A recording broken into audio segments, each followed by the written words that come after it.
সম্মানিত আমার ইউটিউব চ্যানেলের বন্ধুরা সবাইকে আসসালামু আলাইকুম। আজকে একটা অসাধারণ ভিডিও দেখাতে চলেছি আপনাদেরকে, অবশ্যই আপনারা শেষ পর্যন্ত দেখবেন। আর ভিডিওটা যদি ভালো লেগে থাকে তাহলে অবশ্যই সাবস্ক্রাইব করে দিবেন। এই যে দেখুন, বর্ষার পানিতে চারিদিকে যখন পানি থই থই করে তখন চারিদিকে পানি ভর্তি হয়ে যায় এবং আশপাশের এই পানিগুলোতে অনেক মাছ হয়। আর এই মাছ সবাই, বাচ্চারা থেকে বড় মানুষ সবাই ছিপ দিয়ে, ছোট ছোট ছিপ দিয়ে মাছ ধরে। এই যে একটি মাছ মারার দৃশ্য আমি তুলে ধরেছি। এই যে দেখুন, মাছটি এখনই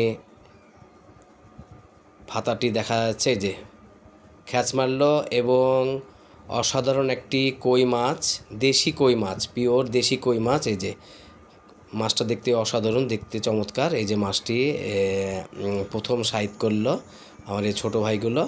তো এই ভিডিওটা আপনাদের মাঝে তুলে ধরেছি। এই যে দেখুন কি অসাধারণ, দেখতে চমৎকার, খুবই আনন্দের সাথে তারা মাছ মারছে। আমার ভিডিও যদি ভালো লেগে থাকে তাহলে অবশ্যই সাবস্ক্রাইব করে দিবেন।